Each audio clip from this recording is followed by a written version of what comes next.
Nika Muhl is rumored to make her WNBA debut against the Indiana Fever.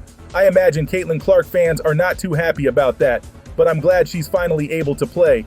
Even though she's only a second-round pick, I expect her to have a big impact for the Storm, and I think she'll get more playing time than a lot of first-round picks that were drafted this year. Nika Muhl doesn't have the flashiest highlight reel, and she didn't put up a crazy stat line in college, but her skill set is perfect for the WNBA. She's a pure point guard with elite passing ability. She's a good defender, and she can knock down open shots. A lot of times, a player like this will translate better than a player who just scores, but can't really do anything else. Nika Muhl will be the X factor for Seattle. If she plays well, they will be great. If she struggles, Seattle will struggle just as much. But why is that exactly? No one has benefited from the Indiana Fever's losing streak more than Seattle. They quietly have been playing pretty bad, but it's been overshadowed because of Indiana's struggles with Caitlin Clark. Seattle got rocked on opening day by the Minnesota Lynx, then lost again in a rematch.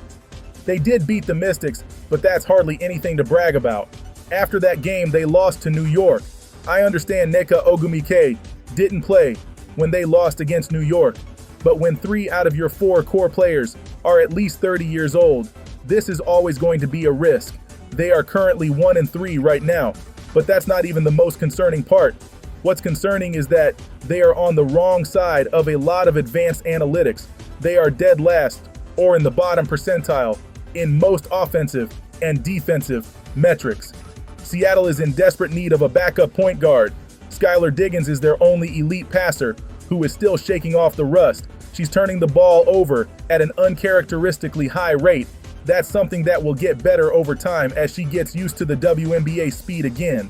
When she's out of the game, there is no one to set up the offense. It's usually just someone bringing the ball up the floor, a random pass here and there, and someone ends up chucking. You combine these two factors. That's why Seattle is dead last in assists right now. They also average the most turnovers per game. The fact they average more turnovers per game than Indiana is nasty work. Nika was top 10 in assists per game last year and had one of the best assist to turnover ratios in the country. And I think her passing will translate because UConn is arguably the closest thing you can get to a WNBA style offense. She doesn't need a lot of time to read the floor. A lot of high assist guards make a pass after dribbling the ball for a long period of time, but Nika is capable at making quick reads. Seattle is a horrible three-point shooting team.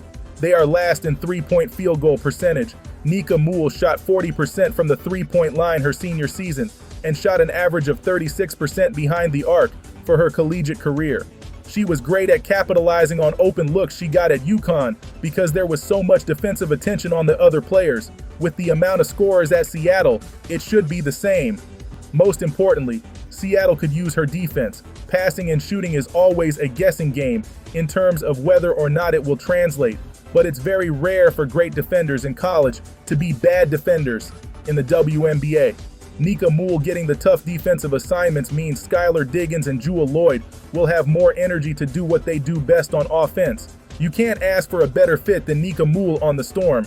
The thing Seattle need is what her strengths are, but this fact is also why Seattle could potentially be in trouble. If Nika Muhl is not ready to contribute and be an elite defender and point guard this season, Seattle is going to have a very hard time.